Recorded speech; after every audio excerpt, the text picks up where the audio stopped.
Hi. Today I want to talk about nasality in our singing and resonance. When we sing, we want that sound to come forth and forward and be resonating. We want it to be heard, and we want the acoustics of our own body and our own voice to work for us. Sometimes we can make sounds that are nasal, and a nasal sound is like N, M, and like NG, okay? Now, you've got to make those sounds sometimes because we have those sounds in our language. And so we need to know how to make those sounds and to really help them resonate. Recently, I was working with a student about resonating through a hum, for instance. And so as you're singing a hum,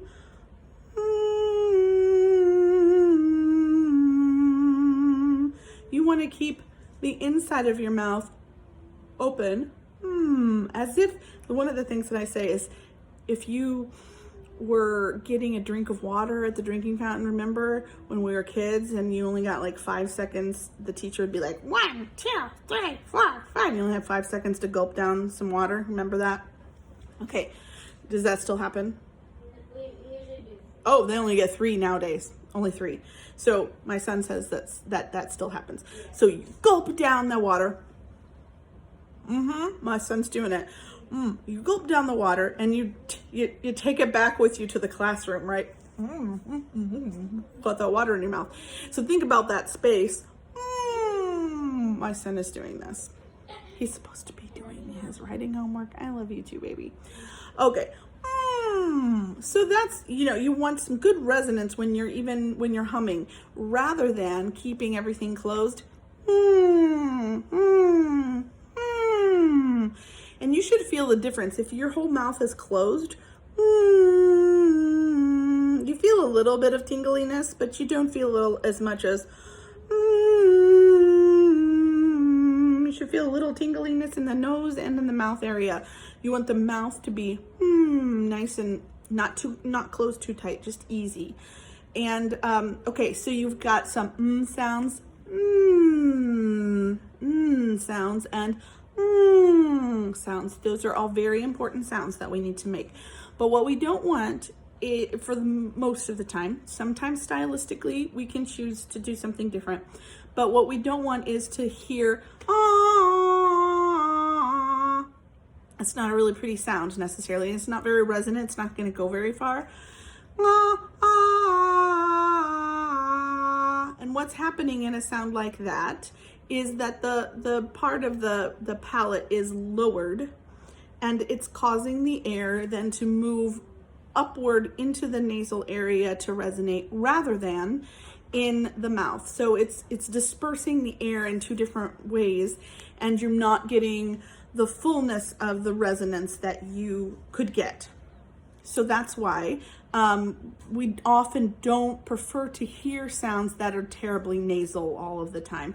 Certainly there's pop musicians that will sound a little bit like that, and certainly even sometimes in musical theater, it's a technique that can be used, but we don't want to fall back onto that as a habit. We want to be able to choose when to use that. So, what do you have to do to not get that sound to be that way? We often say to our singers, raise your soft palate. And we often do that. Our singers often raise the soft palate.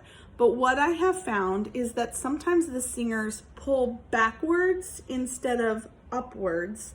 And that's when you get more of, oh, if I'm pulling that soft palate, or if I'm pulling the back of my throat backwards instead of up, then I get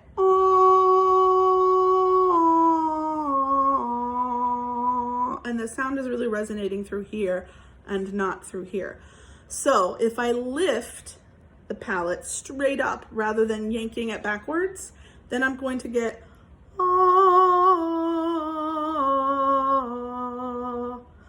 so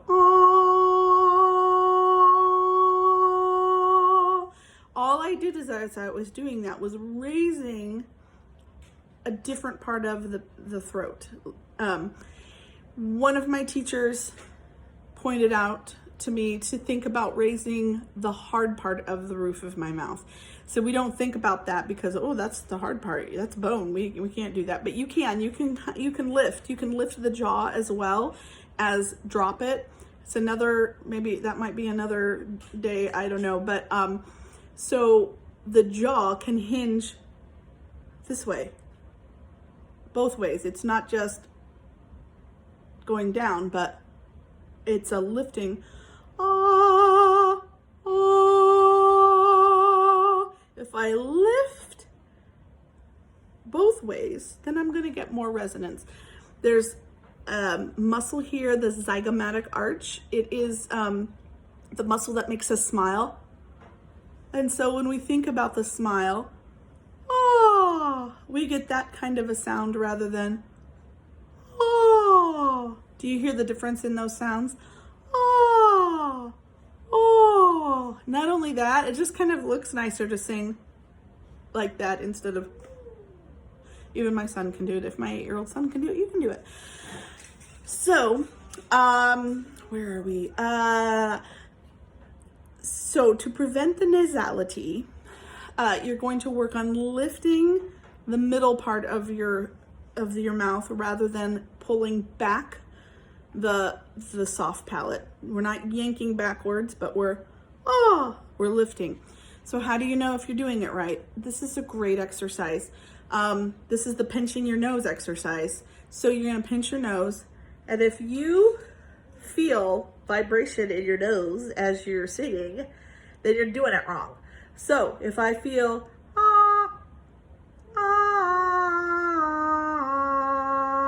and I feel a whole bunch of just like buzz in my nose, do you feel it?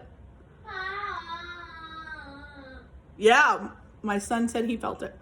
All right, so now I'm going to try to avoid that by lifting the soft palate. I felt no. Can you do that? Yeah. Huh? Again. Oh, you can try it later. He can be my guinea pig next time. All right, so we're gonna do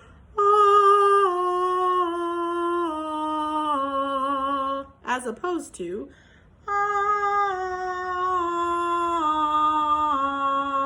and as you can see, my mouth is open the same. The actual mouth opening here is the same, but it's what's happening inside that we need to change to make more resonance, okay? So that's your little trick. If you're singing along and you pinch your nose and you start feeling, if you start really feeling the pressure right in here in the nose, then that's when you need to work on lifting, rather than,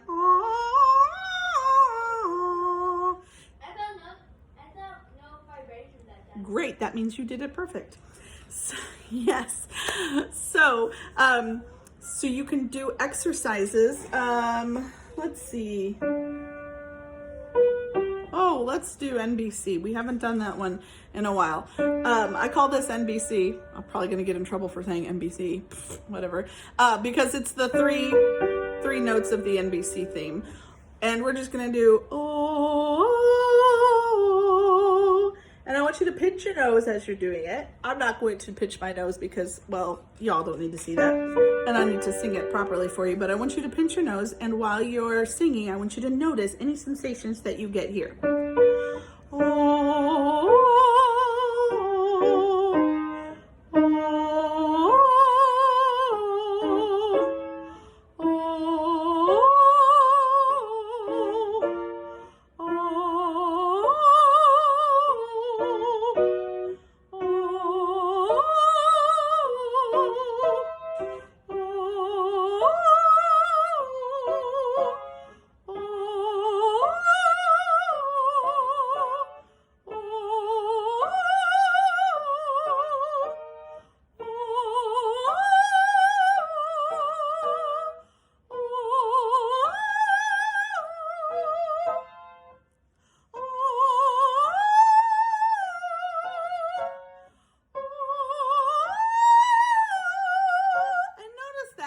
got higher and higher, I had to give more space. And it wasn't just about this space linearly this way, but about this space.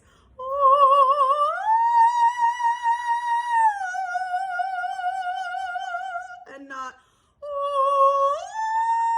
I can't do it. You can't do it if you do it that way. You've got to give a wider space in addition to the dropping the jaw. A lot of teachers will say, especially choir singers, you're trying to get them all to open their mouth, say drop the jaw, drop your jaw. And it's more than just, but about lifting the jaw as well. So that helps eliminate the unwanted nasality. You do need the nasality for N, M's, and M's. You do need that.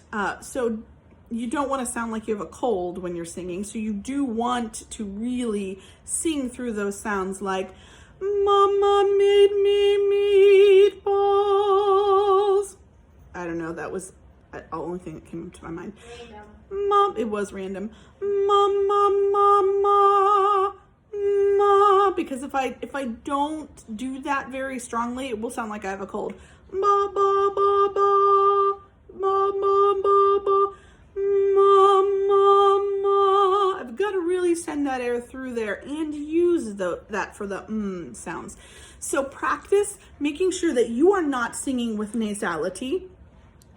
This can get especially hard during the higher parts of your voice. Really open up so that you can work toward a fuller, more resonant sound.